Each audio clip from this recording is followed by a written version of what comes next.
Well, are you filming the girls in the back?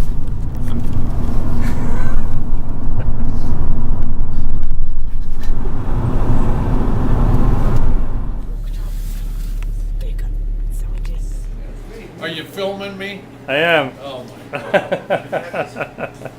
You know, here I am in work clothes and it kind of puts me on the spot. Yeah, we have the. Camelina is, flax oil is at 16, this stuff does it easier. So what I've done is I've used that byproduct and you remember, you know this magazine, Mother Earth News? Mm-hmm. Okay, and we entered their egg contest with a chicken house here, one of our pictures. And this is the results of our eggs to what the USDA says an egg is. And you know, I don't have my glasses on, but what's that there? Beta carotene, 7 times as much beta carotene. Vitamin A is how much? 2/3. A third more. This is vitamin E is 3 times. Omega-3 is 2 times. And so our eggs really checked out. In fact, to have in a grocery store an omega-3 egg on the carton to put it on there, you're required to have 100 milligrams of omega-3 oil per egg. We have just shy of 300. Dang. So, you know, there are people that eat our eggs because they like them. We're 15 farms. We even beat Joe Salatin on omega-3. You know, yeah, we were pretty proud of that. It's ground, and in here it's got some computer chips and, you know, those goofy things you see at Radio Shack. And in here's a coil of wire. There's a coil around the jar. There's coils going down all the way to the bottom. This technology was invented in the 60s, but it was not allowed to be patented in the US. So they use it Australia, New Zealand. The horn manure, biodynamics like this, they farm 5 million acres that way. And we here in America, we don't use that because we have chemicals. You know, and we have corporations that see to it. We just found out yesterday, in 2 years, we will not be allowed to drive our cattle around unless we have a CDL. And the big unions have got into government and lobbied to a point where a farmer can't even drive on the highway anymore with his cattle in a pickup truck. You got to hire a union truck driver now. So farming's getting tougher all the time. That's a unique device there. That's a we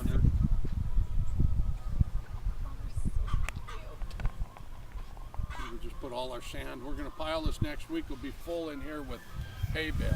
Let's keep going down. To get the selenium, the zinc, the copper up that we don't have in our environment here, to build an immune system.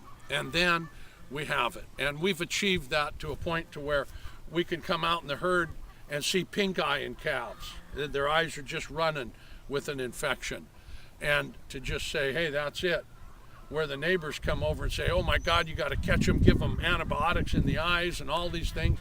And we don't do that. And a week later, you go out and the herd is just clean. They've healed themselves.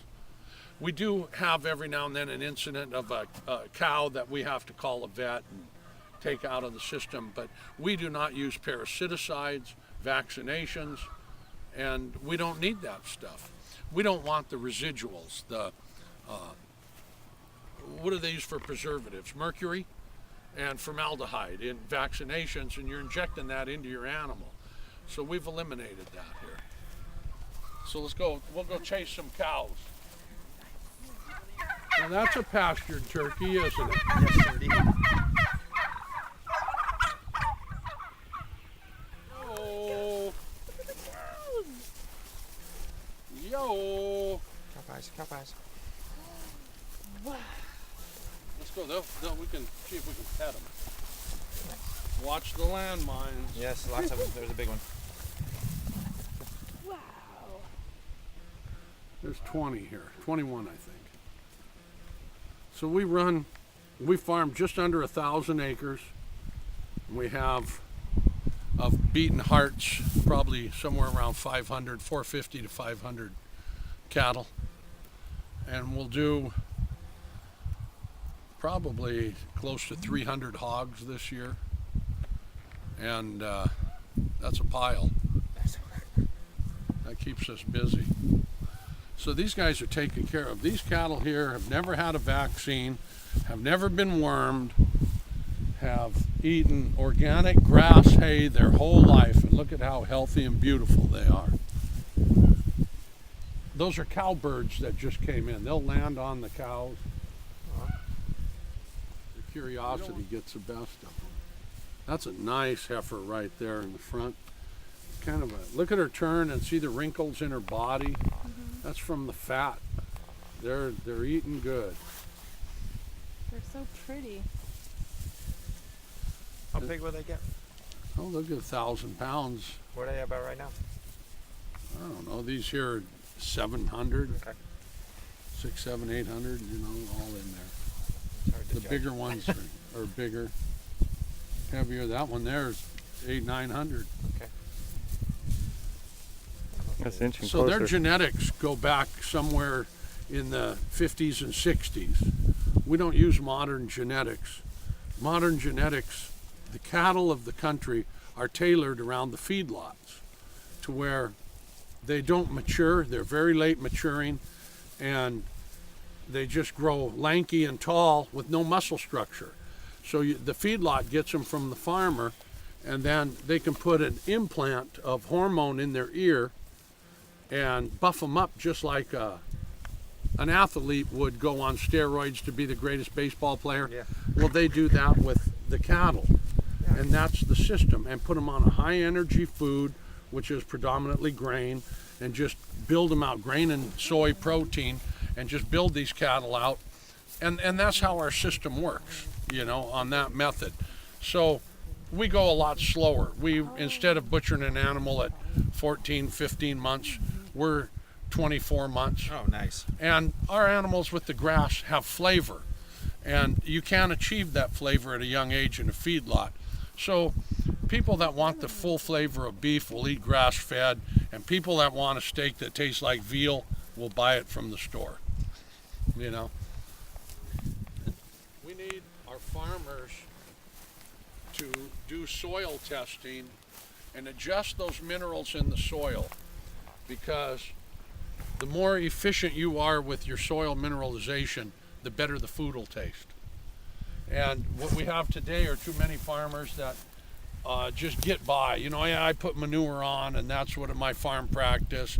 I use blood meal, bone meal fertilizer, but you're going to have bitter lettuces. You know, they're not going to be that sweet, crisp when you stick it in your mouth and bite into it, that it's clean, fresh water. We'll look at my garden and I'll show you what I mean. But for us, me as a farmer, and you as a store selling local, a lot of local, I'm sure, you need to have a product that is superior to Safeway, or the people are going to shop at Safeway, aren't they? So that all starts with the soil. And, you know, basically we're only as healthy as the soil our food's grown in. And these animals are only as healthy as the soil and the minerals that we provide for them. Everything we're made out of, you know, just look at yourself. That's made from food I ate that came from the soil. So what kind of soil do I want to eat my food from?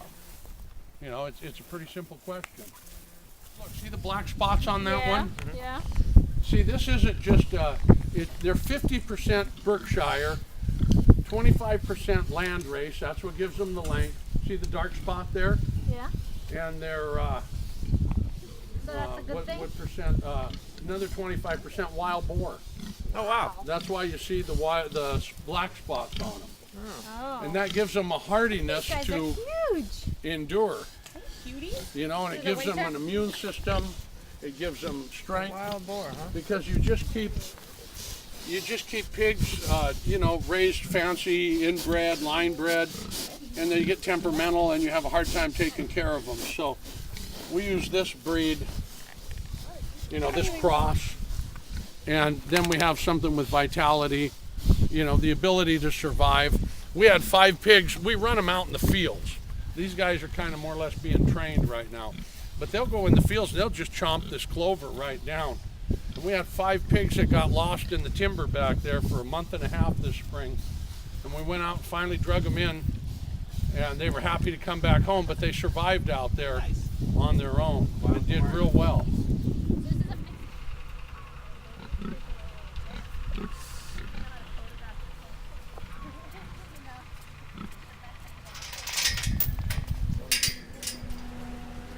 Pretty. I know. Hey, we're running. We're busy. In the evening, just before sundown, flocks of geese will come in and sleep on this spit here because it's surrounded by water and they're safe. The geese actually every seaport from Talara, Peru to the Arctic Circle. Wow. I've even seen a sunset over Siberia. And so about 12, 14 years ago, I was in the hospital with a heart fibrillation. And the doctors told me it was caused by chemicals in my food.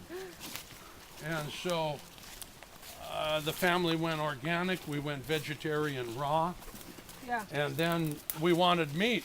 And so we started raising animals that we could eat ourselves, that had no additives, and we knew how they were raised. And we found out that this grass-fed meat had omega-3 oil, Right. you know, 10 times the vitamin A, the vitamin E. It had all the healthy properties. So we started raising it, and one year we had 10 extra cows. So I put an ad in the PCC paper, and people bought all 10 of them. And so after 3, 4, 5 years, all of a sudden I had 50 cows going out, and ACO had to quit her job to come help me on the farm. And here we are today. We're killing, this next year we'll do about 200 cows, about 300 pigs, and somewhere around 5,000 chickens, and about 10,000 dozen eggs. Wow. That's a lot. 10,000 dozen. Perfect. Yeah, we're gonna make sauerkraut. That'll be a winter of sauerkraut. Look at the weeds stuff now. Ready to go eat lunch? Yeah? Ooh.